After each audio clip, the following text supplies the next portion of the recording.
Assalamualaikum warahmatullahi wabarakatuh, pemirsa TV MTA TV dimanapun Anda berada. Alhamdulillah di hari ini kita bersua lagi di acara yang senantiasa menyuguhkan bagaimana kita harus bersikap terhadap lingkungan kita, kepedulian kita terhadap bencana, bagaimana juga penanganannya. Ya, benar, kita ada di acara SAR, Search and Rescue, yang senantiasa kita hadirkan setiap Rabu hanya di MTA TV. Alhamdulillah di kesempatan hari ini ada tamu-tamu istimewa yang hadir di studio MTA TV. Beliau adalah Kepala Kantor Pencarian dan Pertolongan Kelas A Semarang. Ada beliau Bapak Heru Suhartanto. Assalamualaikum warahmatullahi wabarakatuh, Bapak. Waalaikumsalam warahmatullahi wabarakatuh. Alhamdulillah sehat selalu. Iya. Dan di samping beliau, beliau adalah Koordinator Pos SAR Surakarta. Ada beliau Bapak Arief Sugiarto. Assalamualaikum, Pak. Waalaikumsalam. Sehat juga ya? Alhamdulillah. Sehat. Ya. Dan di ujung yang sudah tidak asing lagi bagi kita warga MTA, beliau adalah Komandan SAR Majelis Tafsir Al-Quran, Mas Ali Akbar atau Pak Ali Akbar, karena saya sering menyapa beliau dengan Mas. Assalamualaikum Mas Ali. Sehat ya? Alhamdulillah. Ini kehadiran atau kedatangan para tamu ini disambut dengan angin besar, hujan deras.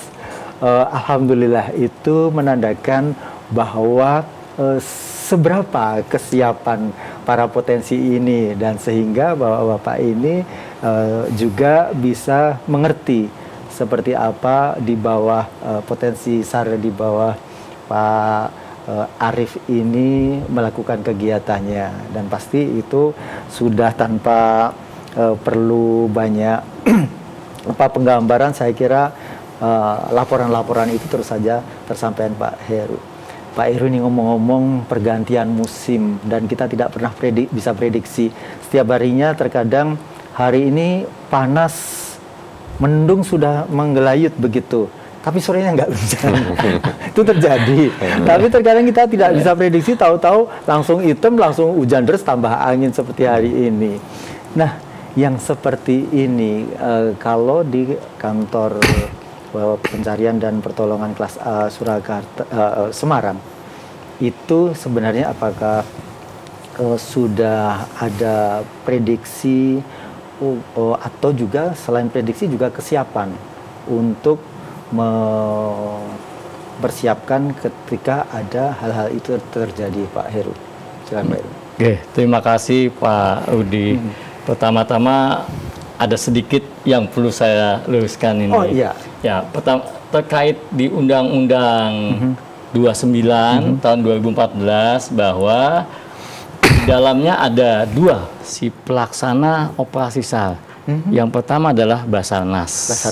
Yang kedua dinamakan Potensi Pencarian dan Pertolongan. Jadi siapa potensi pencarian dan pertolongan? Ya, di sini ada Mas Ali Akbar atau Komandan Ali Akbar. Ini adalah potensi kami. Di mana potensi ini adalah tugasnya mendukung pelaksanaan operasi SAR kami. Nah, itu di dalam Undang-Undang 29. Di dalam Undang-Undang 29 juga disebutkan bahwa penyelenggaraan operasi pencarian dan pertolongan itu ada 4. Yang pertama terkait kecelakaan pesawat udara dan kapal laut. Yang kedua kecelakaan dengan penanganan khusus. Yang ketiga adalah bencana. Nah, ini kemungkinan saat ini yang kita bicarakan adalah bencana, ya? Pada bencana. Yang keempat adalah kondisi membahayakan manusia. Dimungkinkan di bencana juga terjadi kondisi membahayakan manusia, dan dimungkinkan di bencana juga terjadi kecelakaan dengan penanganan khusus seperti tadi ya kita lihat mobil tertimpa oleh pohon. Ini bisa dijadikan dampak bencana, tapi kondisinya adalah kecelakaan dengan penanganan khusus. Untuk kami sesuai dengan Undang-Undang 29, sesuai dengan PP 22 tentang operasi pencarian dan pertolongan, dan juga peraturan badan kami, bahwa memang tugas kami ya melaksanakan seperti itu. Sehingga secara otomatis karena itu adalah tugas dan fungsi kami, maka pelaksanaan seperti saat ini ini kami selalu siap siaga 24 jam. Ya, dalam hal kebencanaan tadi ya. Baik personil kami, baik sarana prasarana kami dan peralatan kami. Sehingga siapapun warga masyarakat bisa menghubungi kami 24 jam dan kami siap bergerak untuk melaksanakan operasi. Alhamdulillah kita dapatkan pencerahan, meskipun ketika bencana itu terjadi maka bisa terjadi hal-hal yang lain, begitu ya. Betul. Seperti tadi kecelakaan pesawat misalnya seperti itu karena cuaca dan sebagainya, begitu. Baik, dan kalau tadi yang saya sampaikan pertanyaan di depan tadi bahwa potensi kebencanaan yang ada di wilayah kelas A itu Semarang itu, nah sebenarnya meliputi daerah mana saja karena ada Cilacap. Gitu. Iya. Jadi perlu saya sampaikan bahwa Jawa Tengah ini dibagi atas 2 kantor. 2 kantor. Ada kantor Semarang, kantor SAR kelas A Semarang, dan ada kantor SAR kelas B Cilacap. Untuk wilayah kerja kantor SAR Semarang ini meliputi 29 kabupaten kota. Sisanya 6 kabupaten kota di bawah kantor SAR Cilacap. Untuk potensi bahaya kami sudah petakan sebenarnya, di mana yang rawan longsor dan di mana yang rawan bencana banjir. Sehingga dengan pemetaan ini kami sudah perintahkan semua anggota untuk siap siaga, khususnya untuk memasuki Desember ya. Desember, Januari, Februari sampai dengan Maret ini sudah memasuki masa penghujan. Dimungkinkan kalau berdasarkan informasi yang kita terima dari BMKG bahwa potensi nanti di besarnya potensi hujan ini dimungkinkan di bulan-bulan Februari. Sehingga kita harus selalu siap siaga untuk memberikan bantuan atau pelayanan SAR kepada masyarakat. Untuk wilayah yang kelas A tadi itu sebelah utara atau mungkin selatan atau mungkin barat atau timur, bagaimana itu Pak? Jadi untuk wilayah kerja kami kantor SAR Semarang itu mulai dari timur itu ada Rembang. Rembang. Rembang, Blora, sampai ke Cepu, sampai ke sebelah barat itu sampai ke Tegal. Rembang, Jepara, Semarang, Pekalongan, Pemalang, ujungnya adalah Tegal. Itu wilayah utara. Wilayah selatannya kita masuk ke Wonogiri. Hanya Wonogiri saja untuk wilayah selatannya. Untuk wilayah tengahnya mulai dari Seragen ya, Seragen sampai dengan Surakarta, Wonosobo. Ujungnya adalah Magelang masuk ke Purworejo. Jadi ada 29. Purworejo masih kelas A? Sebenarnya Purworejo ini ada masuk di Cilacap. Ini tarik ulur ini. Jadi kita kadang-kadang suka melakukan pelaksanaan operasi di wilayah tersebut. Jadi Purworejo itu ada perbatasan Congot itu dengan Yogyakarta. Ada wilayahnya adalah punya Cilacap, tetapi yang masuk ke mepet ke Magelang, nah ini ya. Sehingga kalau kami mengatakan Purworejo itu punyanya Cilacap sebenarnya, mutlak punya Cilacap, termasuk Brebes punya Cilacap. Tapi operasi SAR kami meliputi Purworejo, Cilacap, Brebes. Brebes juga setiap ada kejadian kami BKO, bahasa kita BKO. SMC-nya ada di Cilacap, tapi personilnya bisa dari Semarang. Jadi, karena SAR ini borderless, tidak mengenal batas wilayah. Betul. Meskipun tadi juga sempat disampaikan hal tersebut, bisa jadi terjadi double cover begitu ya. Alhamdulillah kalau seperti itu malah alhamdulillah ya. Daripada sama sekali tidak ada. Intinya kalau SAR ini di seluruh dunia tidak boleh ada ruang kosong. Semua negara wajib mengcover daerah tersebut. Jadi sudah ada satu perjanjian termasuk Jawa Tengah. Tidak ada ruang kosong. Termasuk Indonesia tidak boleh ada ruang kosong untuk semua Basarnas ya. Basarnas mengcover daerah tersebut. Makanya dengan dukungan teman-teman potensi ini sebenarnya Basarnas akan lebih kuat. Kalau saya lihat untuk melaksanakan tugas-tugas di bidang pencarian dan pertolongan. Ya, beralih ke Pak Arief. Pak Arief, untuk pos Surakarta ini sendiri, sebenarnya untuk potensi SAR-nya itu safe, aman, atau memang sekarang masih tetap diperlukan tambahan dan lain sebagainya? Saat ini yang ada di data kami, potensi SAR itu sekitar 230-an potensi SAR. Ya. Namun yang memang betul-betul konsen di dunia SAR itu sekarang sekitar 80-an organisasi.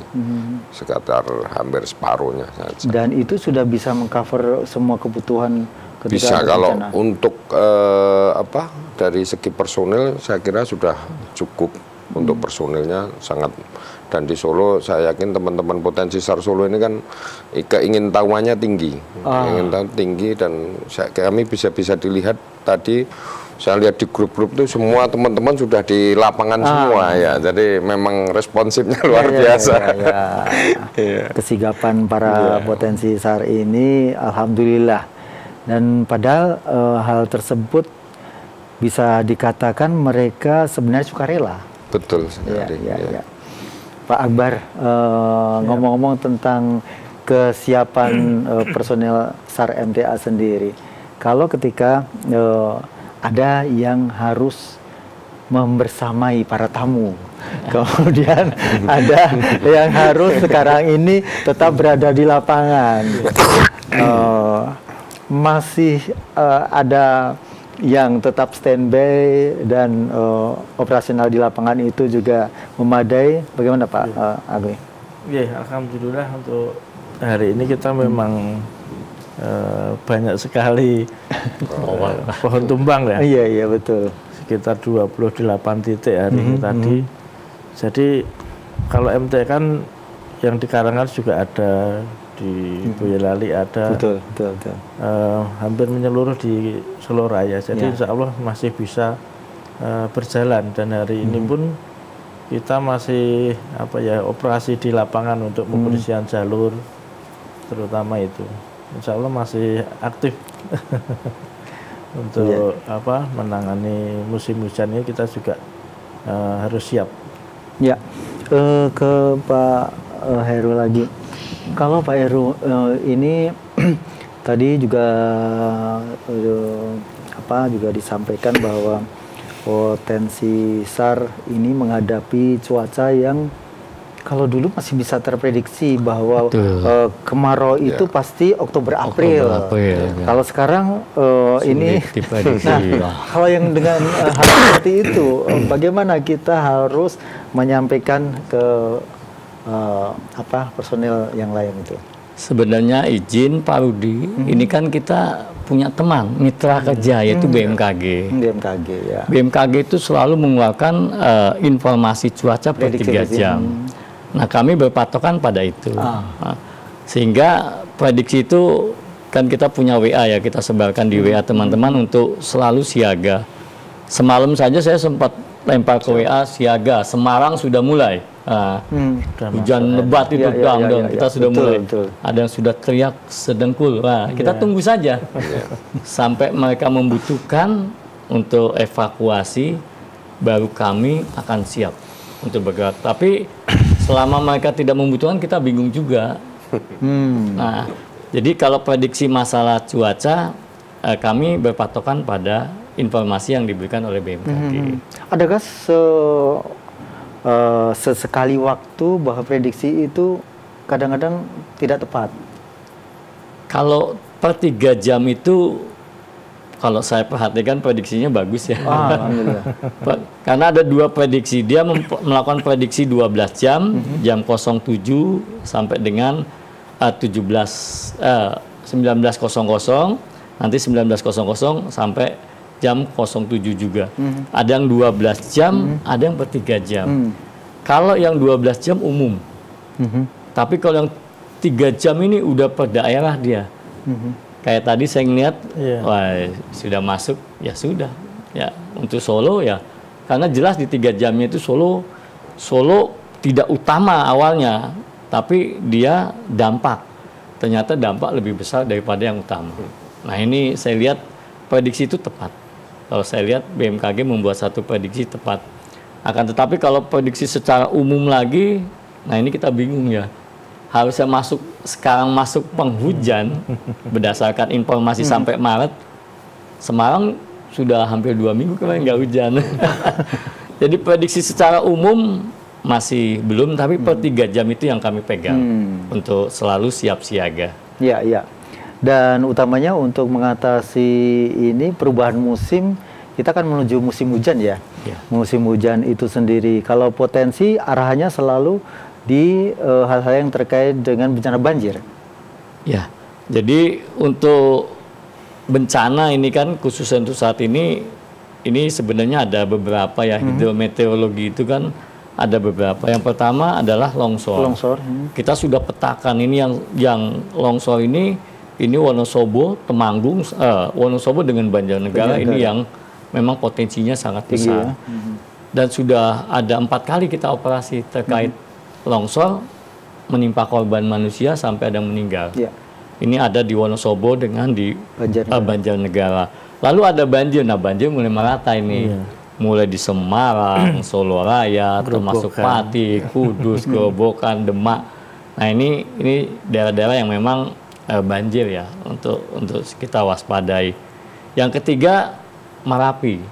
Merapi itu kalau intensitas tinggi ini membawa material dia.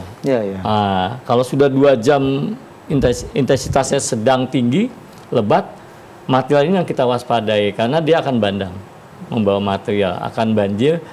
Ya kita waspadai ya teman-teman kita yang berkecimpung ya di sungai, para penambang itu kita ingatkan untuk selalu waspada. Karena kalau kita tidak ingatkan juga kita ya kasihan mereka. Karena sudah ada 2 kali kita operasi penambang di Merapi ini. Sebenarnya ini sama satu lagi karena kemarin pernah terjadi kebakaran hutan. Akhirnya kalau hujan ya tadi membawa material tadi ya terjadi bandang. Sebenarnya karena sudah nggak ada penahan sehingga sekarang bandang ini sudah ada beberapa sungai yang kita perhatikan mulai terjadi, yang biasanya tidak terjadi sekarang sudah ada ya beberapa titik, sehingga harapan kami ya kami Basarnas dengan didukung oleh teman-teman potensi akan selalu siap siaga menghadapi bencana ini, sehingga kami bisa memberikan pelayanan yang terbaik buat masyarakat yang membutuhkan kehadiran kami atau pelayanan kami.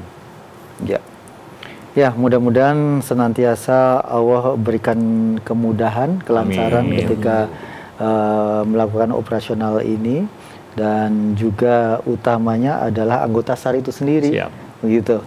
Karena dengan kesehatan yang prima, baru beliau-beliau ini akan bekerja lebih optimal.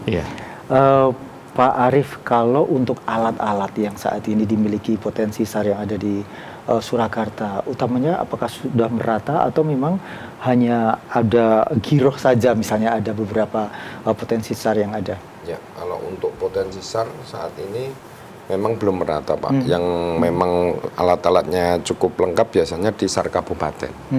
Di SAR Kabupaten ini memang cukup lengkap, cuman untuk yang volunteer di luar SAR Kabupaten itu ada yang lengkap, ada yang kurang lengkap. Bahkan ada juga yang dengan semangatnya. Semangatnya itu pun tetap diperlukan. Perlu, kan? Iya. Sesuai dengan nanti biasanya kita arahkan ke sesuai skill dia. Misalnya kemampuannya masak ya kita arahkan ke dapur umum. Ya, seperti itu. Komunikasi kita arahkan ke komunikasi. Kalau Posar Surakarta sendiri sebenarnya membawai wilayah mana saja? Kita 6 kabupaten 1 kota. Solo Raya. Dari mulai Boyolali, Klaten, Wonogiri, Karanganyar, Sukoharjo, Boyolali, dan Solo Kota sendiri.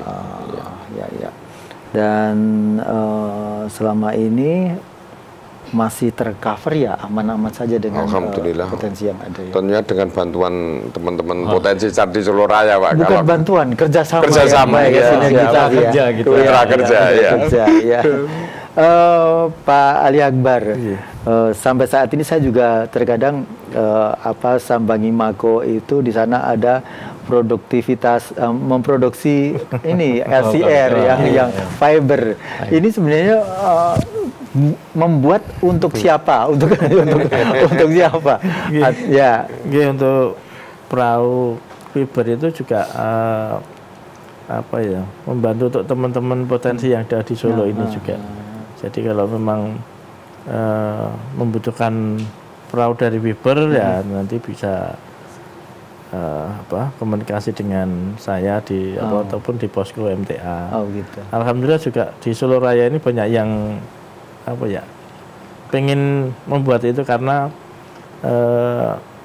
untuk perawatan juga mudah, ringan, cocok untuk perang kota. Jadi seandainya ada banjir di perkotaan ini juga aman. Lebih aman. Ringan. Saya tidak tahu beratnya berapa kilo. Sekitar 60 kilo. 60 kilo. Kalau itu yang karet? Yang karet ya hampir 80 sampai 100 Oh, lebih kilo. berat ya. Meskipun untuk kuota atau kapasitas penumpang sama. Kalau yang kita buat ini kan untuk perkotaan jadi agak kecil. Oh, agak kecil. Jadi bisa masuk ke gang sempit-sempit bisa, insya Allah bisa. Dan itu tanpa mopel ya, tanpa motor. Bisa. Oh, bisa juga. Ya. Bisa juga ya. Alhamdulillah. Dan kalau tadi mungkin tentang perahu yang digunakan untuk kegiatan operasional. Dan untuk hal-hal yang lain selama ini kan operasional dari SAR MTA tidak melulu hanya terkait dengan LCR begitu. Ada juga kemarin saya menyimak itu di Kedung yang agak tinggi, terus kemudian ada yang terjebak di situ orang mancing itu. Nah, untuk alat selam itu alat selam kita juga ada insya Allah. Untuk pendukung kegiatan operasi insya Allah aman lah di MTA sendiri. Untuk terutama untuk mendukung Pak Arif ini yang di Solo Raya ini dan juga Pak Arif. Kita insya Allah siap personil dan juga peralatannya. Alhamdulillah. Dan bikin apa-apa sendiri bisa, Pak. Iya, alhamdulillah semuanya dimudahkan karena memang kita hanya mengharap ridho Allah sih sebenarnya yang kita inginkan gitu, kita harapkan. Dan kalau selama ini kalau personil selam itu sendiri potensi mana saja Pak untuk wilayah Solo atau Surakarta ini? Kalau potensi untuk selam hampir di setiap daerah ada. Iya, setiap kabupaten ada. Kebetulan kita juga udah ada grup diver juga sudah ada. Jadi manakala ada misalnya musibah di Sragen, kondisi membahayakan manusia, orang tenggelam di Sragen misalnya, kita optimalkan dulu yang ada di Sragen. Begitu di sana nanti kekurangan selam, baru kita share di grup itu, nanti kita datangkan dari yang sesuai kebutuhan, seperti itu. Jadi untuk efektivitas, Pak Rudi. Iya. Ya, kembali ke Pak Heru. Kalau ngomong-ngomong tentang bagaimana kita bisa membantu di kebencanaan ini, di situ pasti ada kendala-kendala di lapangan. Sebenarnya kalau yang selama ini terjadi, seperti apa kendala-kendala yang dirasakan? Kalau yang saya rasakan, kendala tidak ada ya. Tidak ada. Insya Allah. Karena kita dengan teman-teman potensi ini sudah satu visi, satu misi. Mereka dengan kita outputnya sama, kemanusiaan.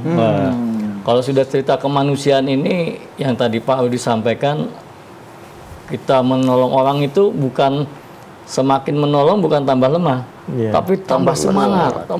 Semakin banyak yang kita tolong, semakin semangat. Ini yang saya katakan bahwa full power atau tenaga yang kita miliki ini, kalau kita cerita tenaga kita habis kali ya. Tapi kalau Tuhan kasih tenaga bantuannya seperti itu. Sehingga kendala kalau di lapangan alhamdulillah semua seperti dipermudah, Pak. Karena tujuan kebaikan tadi ya, tujuan kebaikan kita untuk membantu masyarakat, nilai-nilai kemanusiaan, sehingga sampai saat ini alhamdulillah kami dengan teman-teman dari MTA atau potensi yang lain, saya lihat tidak ada kendala. apabila ada kendala-kendala kecil, ya saya pikir misalkan kayak ego sektoral itu bisa kok, bisa kita diskusikan. Nah, kalau sampai sekarang, alhamdulillah semua berjalan dengan baik. Tidak ada kendala yang berarti buat kami. Karena tadi yang disampaikan Korpos, di Sragen kekurangan alat selam, kita tinggal telepon teman-teman, wah berdatangan itu. Datang semua. Jadi kekurangan apa lagi? Kayaknya nggak ada yang kekurangan lagi. Seperti hari ini pohon tumbang ya kita saling mendukung. Ya termasuk kami tadi hanya support. Kalau di kami hanya support. Kenapa? Karena tugas kami mutlaknya kan jiwa manusia. Tapi saat terjadi seperti itu ya kita juga ikut membantu juga. Nah, kalau teman-teman potensi kan semua dikeroyok bersama, sehingga ya tadi akses bisa terbuka, jalan yang macet bisa lancar, nah, seperti itu. Alhamdulillah tidak ada kendala. Alhamdulillah. Semakin ada statement dari Bapak ini, semakin saya yakin bahwa Indonesia ke depan kan semakin baik begitu. Karena banyaknya orang-orang baik semakin terbuka untuk membuka jalan kebaikan dari Allah itu. Dan Pak Arif, kalau di Solo Raya tadi itu tadi ada 200-an ya potensi. Dan, organisasi. Terus kemudian ada juga yang aktif 80-an tadi sekitar. Nah, seperti itu apakah naik turun, fluktuatif? Terima kasih Mas Udin. Jadi yang 200 sekian ini biasanya mereka itu lebih, tapi tetap kita data. Karena mereka lebih banyak kan relawan, ada yang terjun di tidak hanya di dunia SAR saja, tapi mereka masuk di beberapa kegiatan sosial. Nah ini yang kadang kita memang memilah ini cukup memilah ini. Akhirnya kita coba pilah yang terjun itu sekitar 80-an itu tadi yang konsen konsen di dunia SAR, walaupun mereka juga terjun di dunia sosial juga. Betul. Ya, saya punya teman di medis itu, beliau kan di MDMC begitu itu pasti punya kegiatan yang lain yang lebih terkadang pas ada operasional tidak pas beliau berkegiatan. Semakin paham kita ya. Kalau ke Pak Ali, kalau untuk potensi SAR yang relawan yang ikut di SAR MTA itu sebenarnya beliau-beliau itu apakah memiliki pekerjaan yang khusus, yang pekerjaannya atau usahanya itu jalan sendiri, kita tinggal nanti dapat duit, atau mungkin justru siapapun di sana bisa bergabung sehingga mereka nggak begitu memasalahkan pekerjaan dengan kegiatan ini? Iya, Pak Rudi. Jadi relawan MTA atau SAR MTA itu memang bervariasi pekerjaannya. Ada yang PNS, ada yang tukang, ada yang apapun lah pekerjaannya. Tapi alhamdulillah untuk yang mengikuti itu banyak yang bisa ditinggalkan untuk pekerjaannya. Jadi banyak yang mandiri. Jadi untuk sewaktu-waktu ada kejadian ya tidak bisa langsung, tapi kan paling tidak membereskan pekerjaannya dulu. Jadi nggak langsung ada kejadian langsung berangkat saat itu, kan mungkin ada jedahnya untuk persiapan seperti itu. Jadi memang sudah ada sebelum masuk sudah ada ketentuan nanti yang ikut SAR MTA ini harus mengisi data itu, harus siap sewaktu-waktu ditugaskan. Jadi kalau memang belum siap, jadi ya belum bisa masuk di anggota itu. Saya kira itu. Baik, pemirsa dimanapun Anda berada hari ini, bagi Anda yang mungkin mengikuti sejak awal tentang bagaimana kesiapan menghadapi cuaca yang tidak bisa diprediksi, maka di acara SAR ini Anda bisa masuk di telepon 0271 6793000 ataupun SMS WA di 08112 553.000. Masih ada Pak Heru, kemudian Pak Arif dan juga Pak Ali Akbar. Ya, untuk saat ini kondisi-kondisi yang sebenarnya sering terjadi kebencanaan itu hal apa Pak Heru? Karena terkadang saya juga kan saya masuk di grupnya MTA ya. Terkadang ada anak yang tergelincir di empang gitu. Nah hal seperti itu malah sering. Nah ini bagaimana Pak Heru? Jadi perlu saya laporkan untuk penanganan operasi SAR yang dilaksanakan oleh kantor SAR Semarang untuk tahun ini sebanyak 156 kejadian. Atau itu hanya yang terdata? Yang terdata. Yang ditangani oleh teman-teman potensi banyak juga. Tapi ini yang ditangani oleh kami. Bekerja sama dengan teman-teman potensi itu 156. Untuk kecelakaan pesawat nihil. Alhamdulillah. Kecelakaan kapal laut ada 14 kejadian. Kecelakaan dengan penanganan khusus ada 20 kejadian. Lalu kondisi membahayakan manusia yang tadi kejebur di empang, ya kan? Terusnya tersesat di gunung ini ada 108. Banyak dia. Kalau KMM ini lebih banyak. Nah, lalu yang terakhir ada bencana. Nah, bencana ini hanya 14. 10 itu adalah penanganan banjir bulan Januari, Februari, Maret di 2023. Lalu yang 4 ini adalah longsor. Nah, sehingga ada 14 kejadian untuk bencana. Sehingga memang semua yang ditangani oleh kami. Sedangkan untuk yang teman-teman potensi yang melaporkan ke kami juga, yang sudah ditangani oleh mereka, kami tidak data. Tapi kami adalah sebagai pembanding saja. Itu juga banyak juga ternyata. Demikian. Iya, iya. Kalau kegiatan seperti yang saya juga ikut senang itu ketika mengamankan rumah tawon. Wah. Ya. Nah, ini bagian juga, ini kan bagian manusia ya, teman-teman. Iya. Kalau kami bukan expert ya. Bukan. Jadi kami tidak. Tidak ya. Tidak. Jadi apabila memang tidak expert buat kami seperti minta tolong, kita tidak boleh menolak juga sebenarnya. Memang tugas kita fokus di jiwa manusia. Tapi saat ada warga masyarakat melapor ke kami untuk penanganan rumah tawon, kita akan mengatakan, oke, sebentar tunggu, tapi kami akan sampaikan ke pemadam. Ya, sehingga biar nanti pemadam yang melakukan. Pun sama dengan kemarin ada warga masyarakat melapor ke kantor kami datang.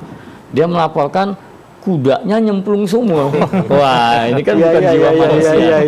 Tapi kami tetap mintakan anggota untuk melaksanakan pengangkatan walaupun bukan jiwa manusia, karena nanti dampak dari itu kan kalau sampai mati dan lain sebagainya, pembusukan dan lain sebagainya membahayakan.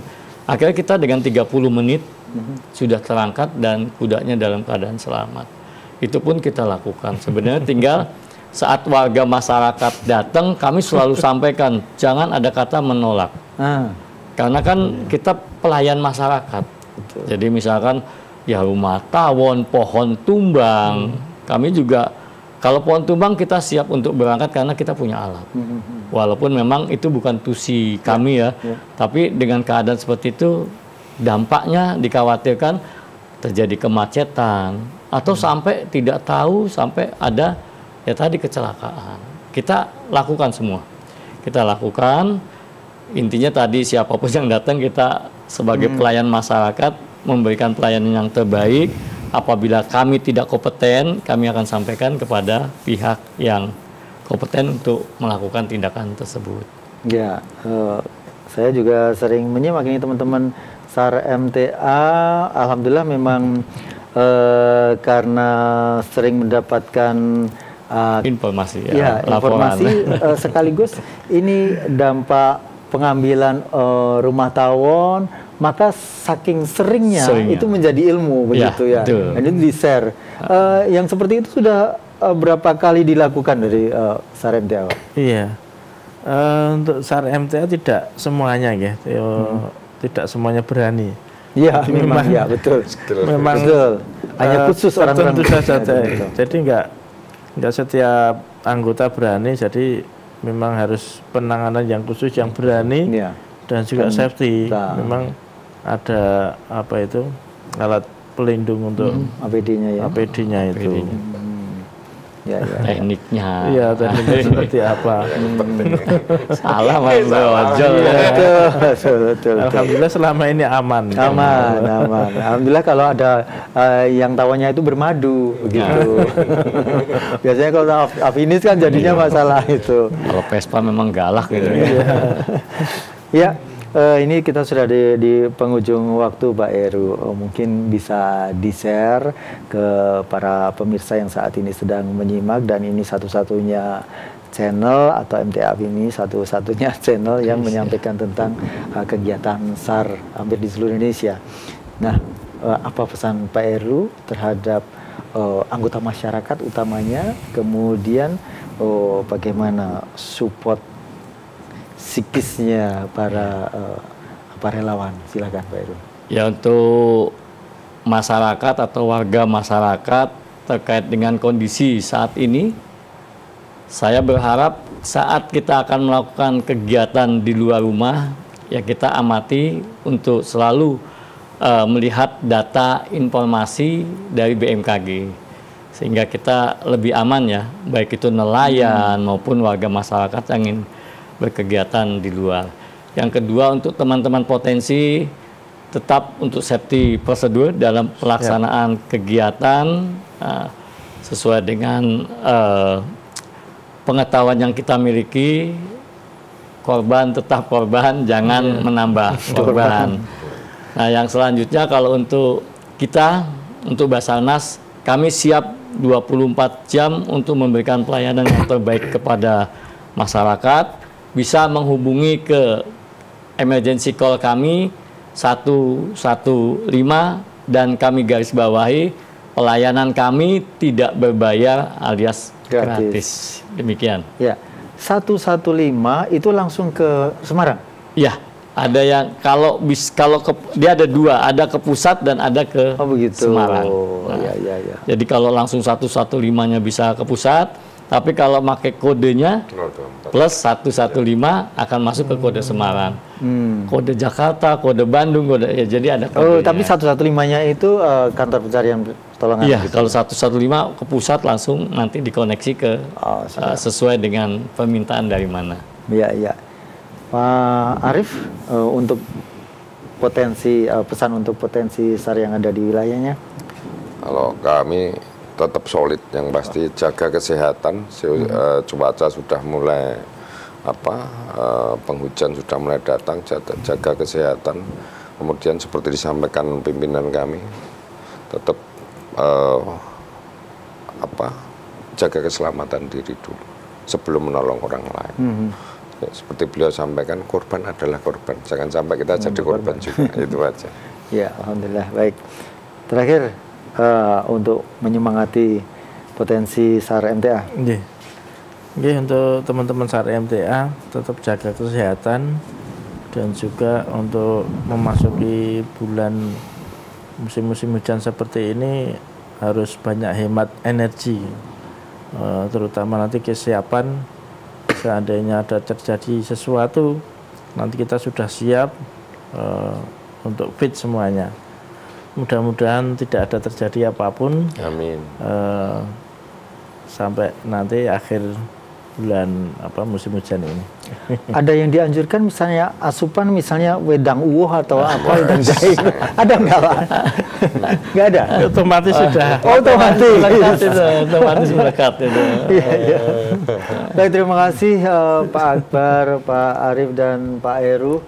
Mudah-mudahan juga sehat selalu. Amin. Jadi kalaupun tidak terjun langsung, tapi tetap bisa mengarahkan para putra-putranya yang terbaik. Terima kasih. Assalamualaikum warahmatullahi wabarakatuh. Waalaikumsalam warahmatullahi wabarakatuh.